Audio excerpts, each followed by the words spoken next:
భాగ్యనగర్ గణేష్ ఉత్సవ సమితి Medchal assembly co convener గా నన్ను రంగుల శంకర్ నేత నియమించడం జరిగింది. నన్ను నియమిస్తూ నియామక పత్రాన్ని భాగ్యనగర్ గణేష్ ఉత్సవ సమితి సభ్యులు రాష్ట్ర కార్యదర్శి డాక్టర్ రావినూతల శశిధర్ గారు, ఆలే భాస్కర్ గారు, మేడ్చల్ జిల్లా ఇన్ఛార్జ్ నాయిని బుచ్చిరెడ్డి గారు, సెంట్రల్ కమిటీ మెంబర్ సంజయ్ గనాటే గారు మరియు మేడ్చల్ అసెంబ్లీ కన్వీనర్ గుండ్ల రామతీర్థ అన్నగారు నన్ను రంగుల శంకర్ నేతను భాగ్యనగర్ గణేష్ ఉత్సవ సమితి మేడ్చల్ అసెంబ్లీ కో కన్వీనర్ గా నియమించినందుకు అందరికీ ధన్యవాదాలు తెలియజేసుకుంటూ ఈ రోజు నుండి వినాయకుల నిమజ్జనం వరకు అన్ని మండపాల్లో తగిన సౌకర్యాల్లో ఏర్పాటుకైనా నా వంతు కృషి చేస్తానని తెలియజేస్తున్నాను. ఇట్లు co convener Medchal assembly Bhagyanagar Ganesh ఉత్సవ సమితి.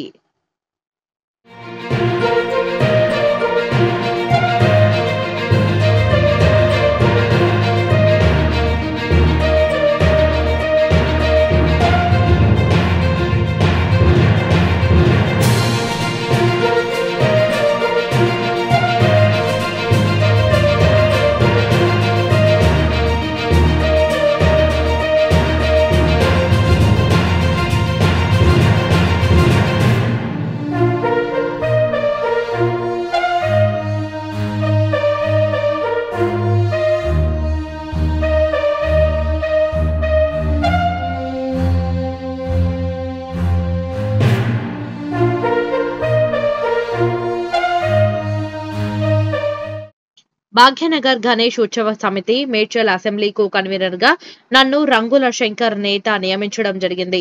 నన్ను నియమిస్తూ నియామక పత్రాన్ని భాగ్యనగర్ గణేష్ ఉత్సవ సమితి సభ్యులు రాష్ట్ర కార్యదర్శి డాక్టర్ రావినూతల శశిధర్ గారు, ఆలే భాస్కర్ గారు, మేడ్చల్ జిల్లా ఇన్ఛార్జ్ నాయిని బుచ్చిరెడ్డి గారు, సెంట్రల్ కమిటీ మెంబర్ సంజయ్ గనాటే గారు మరియు మేడ్చల్ అసెంబ్లీ కన్వీనర్ గుండ్ల రామతీర్థ అన్నగారు నన్ను రంగుల శంకర్ నేతను భాగ్యనగర్ గణేష్ ఉత్సవ సమితి మేడ్చల్ అసెంబ్లీ కో కన్వీనర్ గా నియమించినందుకు అందరికీ ధన్యవాదాలు తెలియజేసుకుంటూ ఈ రోజు నుండి వినాయకుల నిమజ్జనం వరకు అన్ని మండపాల్లో తగిన సౌకర్యాల్లో ఏర్పాటుకైనా నా వంతు కృషి చేస్తానని తెలియజేస్తున్నాను. ఇట్లు co convener Medchal assembly Bhagyanagar Ganesh ఉత్సవ సమితి.